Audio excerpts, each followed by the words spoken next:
Иногда судьба дарит миру людей, которые становятся символом целой эпохи.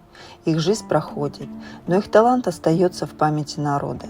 Одним из таких людей стала великая казахская дамбристка Дина Нурпеисова. Она родилась в 1861 году на Рынских песках на территории современной Западно-Казахстанской области. Музыка с ранних лет стала частью ее жизни. Отец Дины был дамбристом и первым заметил ее необычный талант. В их доме часто звучали народные песни. Сестры пели, а маленькая Дина аккомпанировала им на дамбре. Уже тогда окружающие говорили: эта девочка чувствует музыку сердцем. Настоящим поворотом в ее судьбе стала встреча с великим кюйши Курмангазы Сакырбаевым. Услышав игру девочки, он понял – перед ним редкий талант. Курмангазы стал наставником Дины, помог ей раскрыть ее музыкальный дар.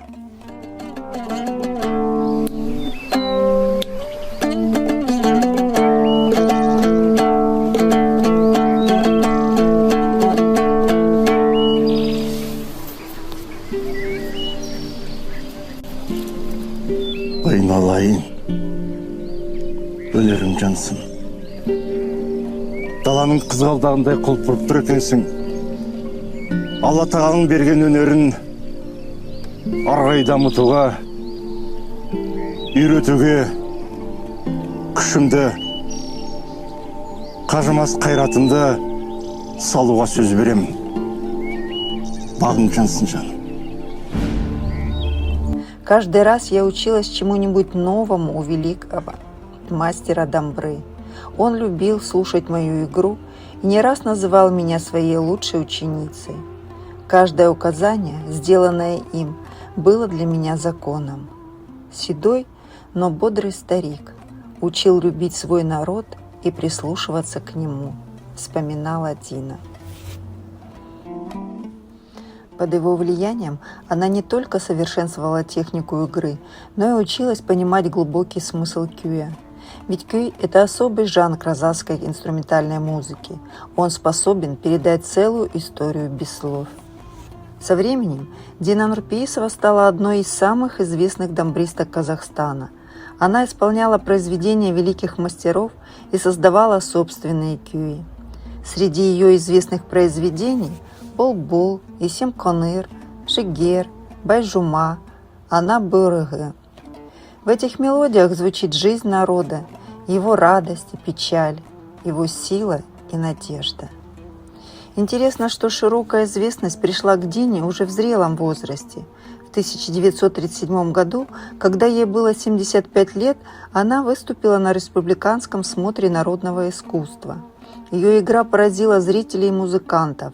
Многие говорили, что в ее дамбре звучит сама история казахской степи. В 1944 году Дине Нурпеисовой было присвоено почетное звание народной артистки Казахской ССР. Даже в преклонном возрасте она продолжала выступать и передавать свое мастерство молодым музыкантам. Последний публичный концерт дамбристка дала в 1952 году в возрасте 91 года.